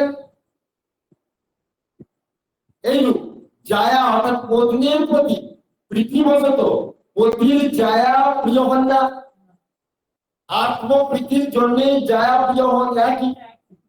পতিও যে পত্নীকে ভালোবাসছে, সেটা নিজে সুখ অনুভব করছে, নিজে ভালো লাগা, নিজে সুখ অনুভব করছে, সেই জন্যই তার কাছে পত্নী প্রিয় হচ্ছে পতির কাছে। তাই বলছে নবা অরে জায়া ওই কামায় জায়া প্রিয়া ভবতি, আত্মানস্তু কামায় জায়া প্রিয়া ভবতি। এইরূপ পুত্র বিত্ত লোক দেবতা কেহ কাহার জন্য কিছু করে না। হ্যাঁ, কেউ কাহার জন্য কিছু করে না, সবাই নিজের জন্য করে। দেখছেন গুরুদেব কোন জায়গায় বলেছিলেন, আমি ওর কত উপকার করছি, বলছে না? বলছে না, আমি আমারই উপকার করছি। আমি ওকে কত দেখলাম তো বাবু, আমাকে ধোকা দিয়ে দিত। না না না, আমি যা করছি আমি আমার জন্য করছি। তাই বলছে, এই তো গুরুদেব বলছেন। হ্যাঁ, দেবতারাও কারোর জন্য কিছু করে না, নিজের জন্যই করে। তখন গুরুদেব বলছে এই যে পুত্র বিত্ত লোক দেবতা কেউ কাহার জন্য কিছু করে না, সমস্ত লোক কাহার জন্য কিছু করে না, সবাই নিজের জন্য অর্থাৎ আত্মার প্রীতির জন্য করিয়া থাকে। ঠিক আছে? হ্যাঁ, নবা অরে ভূতানাং কামায় ভূতানি প্রিয়ানি ভবন্তি, আত্মানস্তু কামায় ভূতানি প্রিয়ানি ভবন্তি। নবা ওরে সর্বস্ব কামায় সর্বং প্রিয়ং ভবতি, আত্মানস্তু কামায় সর্বং প্রিয় ভবতি। অতএব সবকিছুর মূলে আছে আত্মপ্রীতি বা চৈতন্য প্রীতি। ইহা আমাদের মনে রাখিয়া সংসার করিতে হইবে। তাহলে কি বোঝা গেল? যে আমাকে সুখ দেওয়ার জন্য আমি যা কিছু মানুষের উপকার যা কিছু করছি, আমি নিজে আনন্দ পাচ্ছি বলে করছি, আমি নিজে আনন্দ পাচ্ছি বলে করছি। এখন আমাদের তাহলে কি করা উচিত? ওই আনন্দটাকে আমাদের খুঁজতে হবে, আনন্দটাকে স্থায়ী করতে হবে। ওই আনন্দটা আমরা স্থায়ী করতে পারছি না, কারণ আমরা ওই পূর্ণ বিকশিত জায়গায় যেতে পারছি না, মানে পূর্ণ জ্ঞান লাভ করতে পারছি না। সেই পূর্ণ জ্ঞানটা কি? আনন্দম গোবিন্দ, আনন্দম ব্রহ্ম। সেই আনন্দ হচ্ছে গোবিন্দ, সেই আনন্দ হচ্ছে ব্রহ্ম, সেই আনন্দ হচ্ছে ভগবান। আমরা যখন মনে মনে চিন্তা করবো যে আমিও তা কে, তাহলে আমি যত আনন্দ পাচ্ছি আনন্দ কে? কেউ পায় না, সব ভগবান ভোগ করছে, সব ভগবান ভোগ করছে, আনন্দটাও ভগবান ভোগ করছে। এইটা হচ্ছে আত্মজ্ঞান। মানে গুরুদেব এইটার মধ্যে বোঝাতে চাইছে যে আমাদেরকে আত্মজ্ঞানী হতে হবে। এইটা হচ্ছে সার সংক্ষেপ। আমাদেরকে আত্মজ্ঞানী, সে আত্ম কি? আত্ম কোথা থেকে?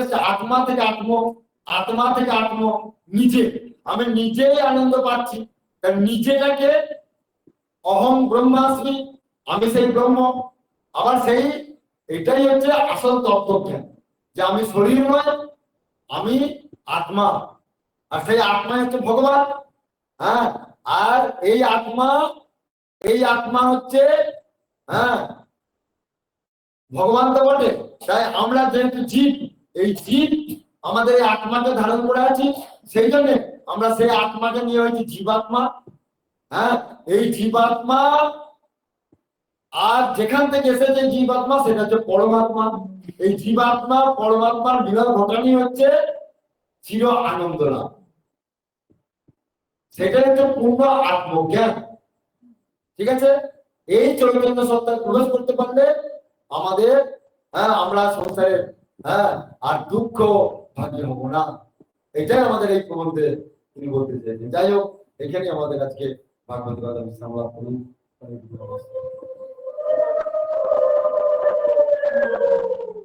একটা হয়ে গেল। আমরা মূল ভাগবতের 2-4টে শ্লোক আস্বাদন করে আজকে বিশ্রাম নিই। দেরি হয়ে গেল, আবার মঙ্গল আরতি আছে, দেরি হবে, রাত হবে সবারই উঠতে।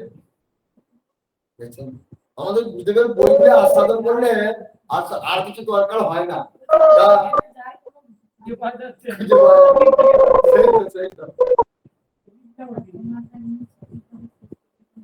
সেই তো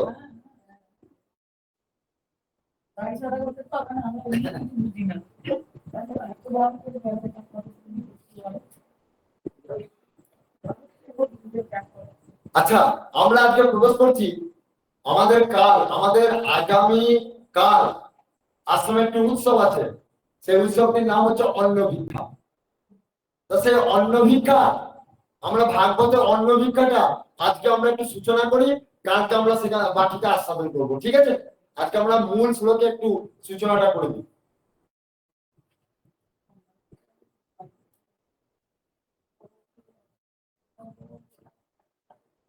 ও বলছে তো দশম স্কন্ধে আছে।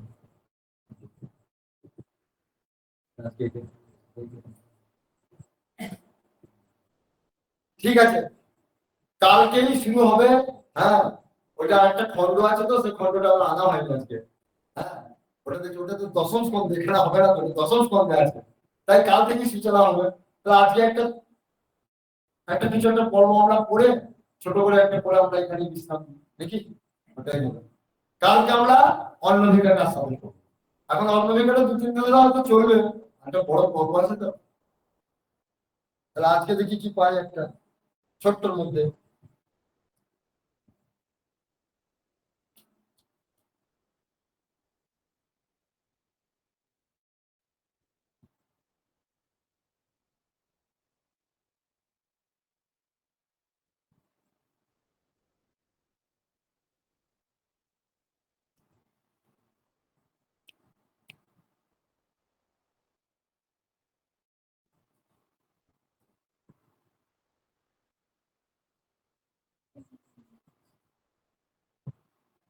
আমরা ছোট করে একটু আস্বাদন করে নিই সূর্যের রথ এবং তার গতির বর্ণনা।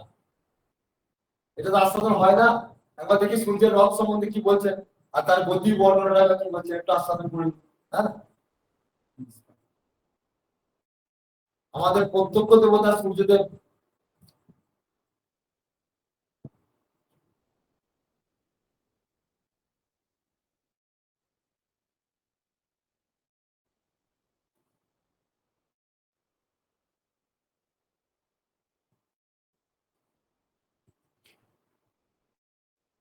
আমি একটা দুটো শ্লোক পড়ে শুধু অর্থগুলো পড়ে যাচ্ছে। হ্যাঁ, 3 পাতা হয়ে যাবে তো, গড় গড় করে পড়ে যায় একটু। হ্যাঁ, না কাজ শেষ করতে পারবো, নতুন আবার পর্ব হবো তো, একটা দুটো শ্লোক পড়ে গোটা অর্থটা বলে দিচ্ছি। হ্যাঁ, শ্রী শুক উবাচ, অর্থাৎ শুক গোস্বামীজি 21 অধ্যায়,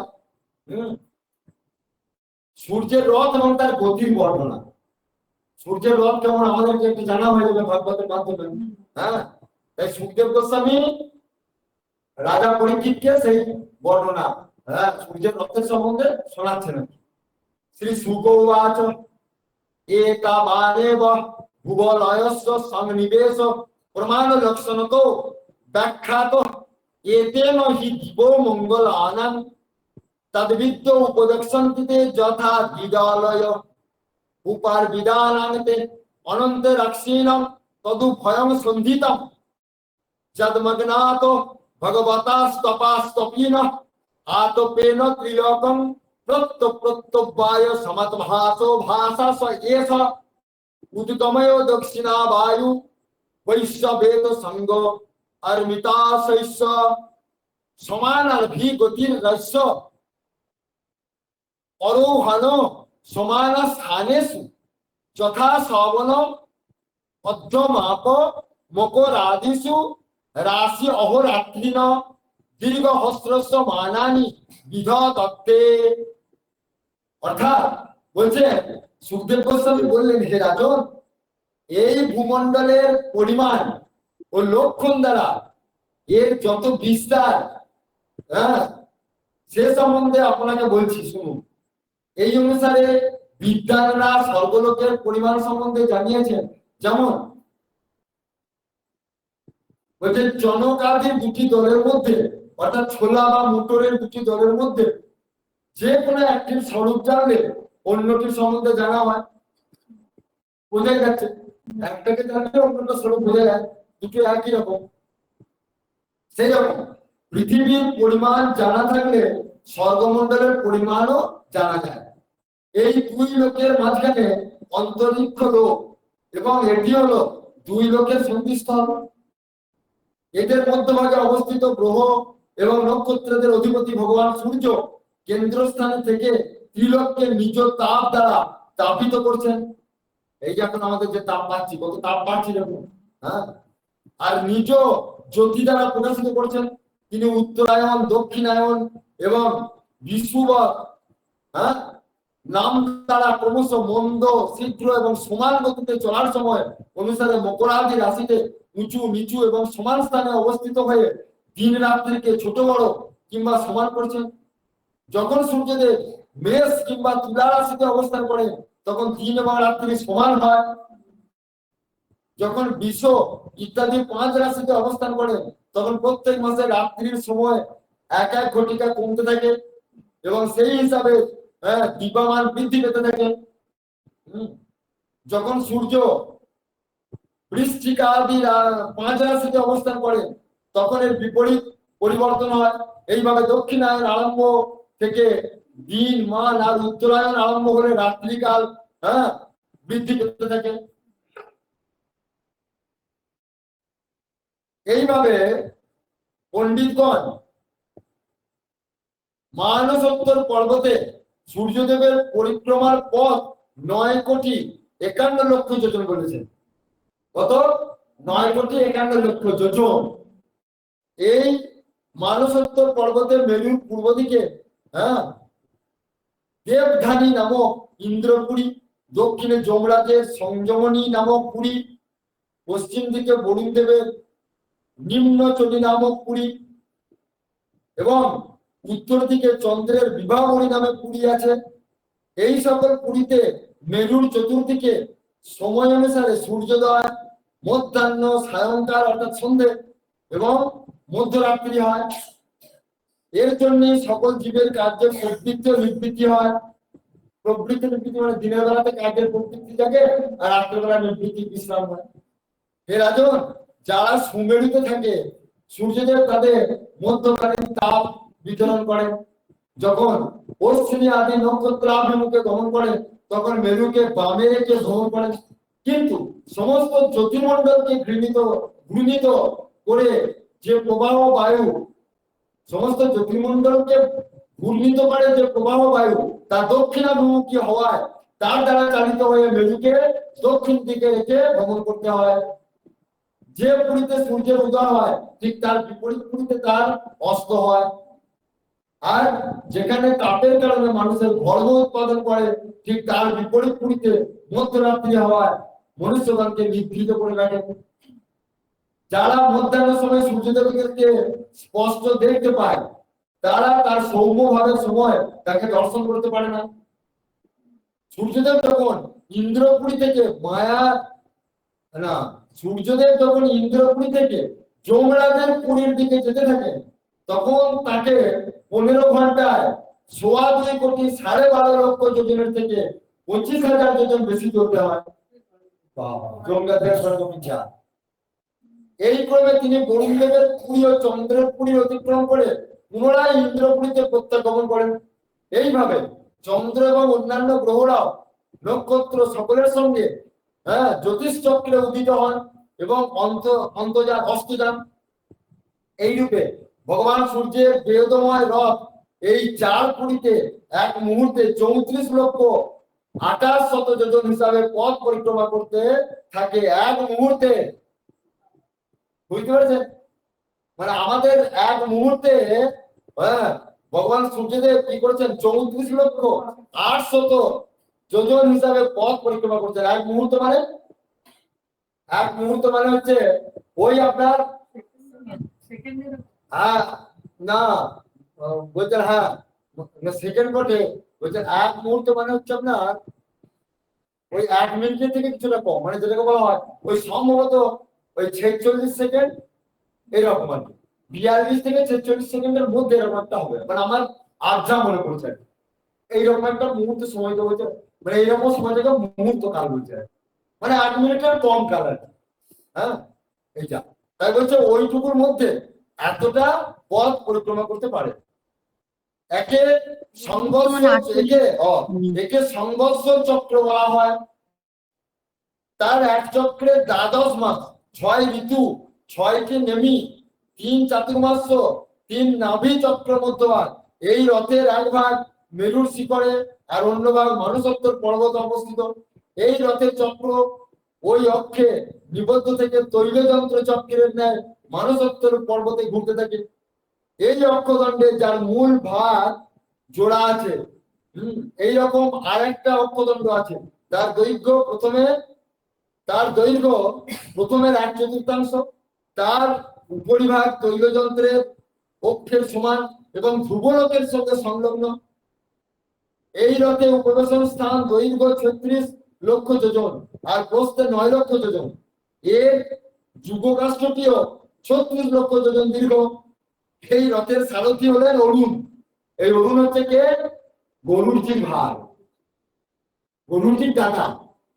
হ্যাঁ, গরুড়জির অগ্রজ আর কি, গরুড়জির দাদা, মানে গরুর ভাই। আমাদের গরুর ভগবান আছেন, তারপর গরুড়জি, তার দাদা হচ্ছে অরুণ। তাই এই রথের সারথি হচ্ছে অরুণ।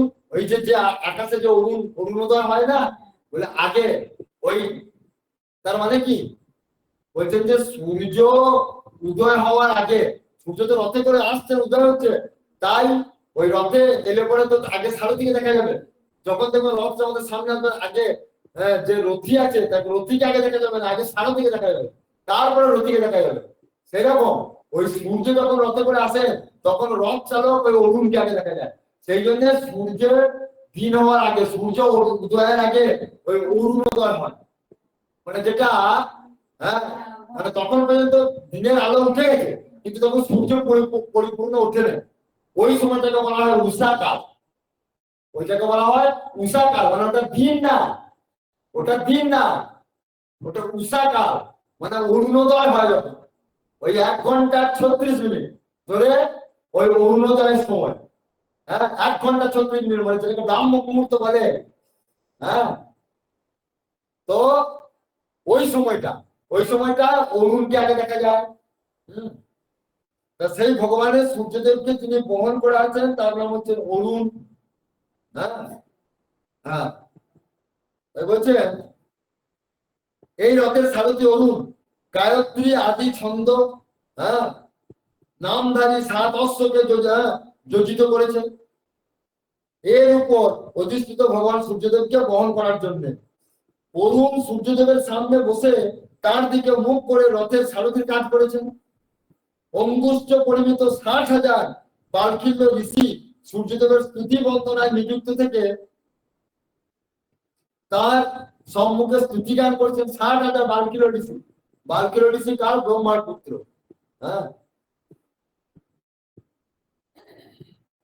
এতদ ব্যতীত ঋষি, গন্ধর্ব, অপ্সরা, নাগ, যক্ষ, রাক্ষস এবং দেবতা এদের সংখ্যা 14 হলেও 2 করে 7টি গণে বিভক্ত হয়ে প্রত্যেক মাসে পৃথক পৃথক নাম ধারণ করে পৃথক পৃথক কর্ম দ্বারা আত্মস্বরূপ ভগবান সূর্যের উপাসনা করে থাকেন।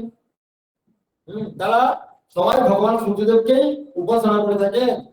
এইভাবে ভগবান সূর্য পৃথিবীর 9,51,00,000 যোজন আয়তনের প্রত্যেক মুহূর্তে 2,000 যোজন পথ ভ্রমণ করে থাকেন। ইতি শ্রীমদ্ ভাগবত মহাপুরাণে পরমহংসাং সংহিতাং 5ম স্কন্ধে জ্যোতিষচক্র সূর্য রথ মন্ডল বর্ণনম নাম 1 অধ্যায়। শ্রী মহর্ষি বেদব্যাস পরিমিত পরমহংসী সংহিতা শ্রীমদ্ ভাগবত মহাপুরাণে 5ম স্কন্ধে সূর্যের কক্ষপথ ও তার গতি বর্ণনা নামক 1 অধ্যায়ের গঙ্গানুবাদ সমাপ্ত। জয় গুরু। এখানেই আজকে আমাদের ভাগবতী কথা বিশ্রাম। জয় গুরু।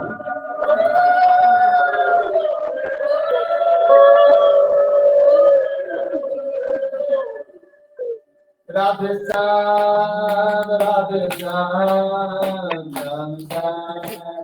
Radhe Radhe. Radhe Krishna, Radhe Krishna, Krishna Krishna, Radhe Radhe, Radhe Ram, Radhe Ram, Radhe Ram, Radhe Ram, Radhe Krishna, Radhe Krishna, Krishna Krishna, Radhe Ram. Radhe Ram, Radhe Ram, Radhe Ram, Radhe Krishna, Radhe Krishna, Krishna Krishna, Radhe Ram, Radhe Ram, Radhe Ram. Krishna, Radhe Krishna, Krishna Krishna, Radhe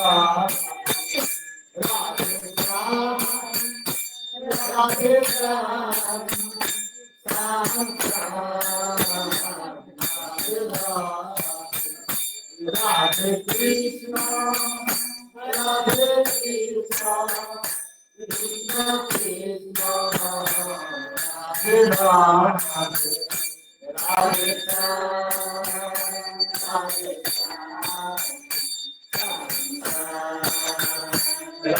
Ram, Radhe Krishna, Radhe Krishna, Krishna Krishna, Radhe Ram, Radhe জয় গুরুদেব, জয় গুরু। গুরুবার সমস্তু রাধা কৃষ্ণ।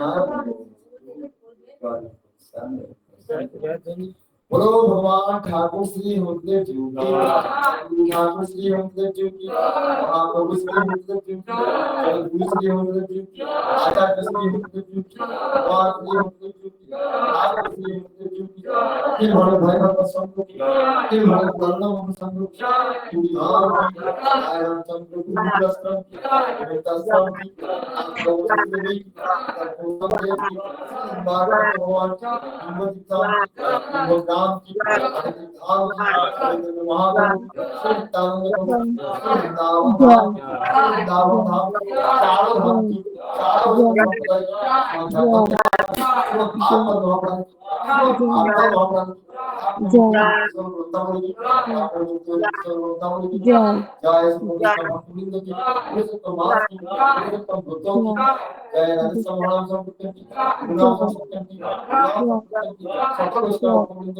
जय जय श्री राधा जय बाल सत्यानंद जय श्री गुरु सत्यानंद जय राधे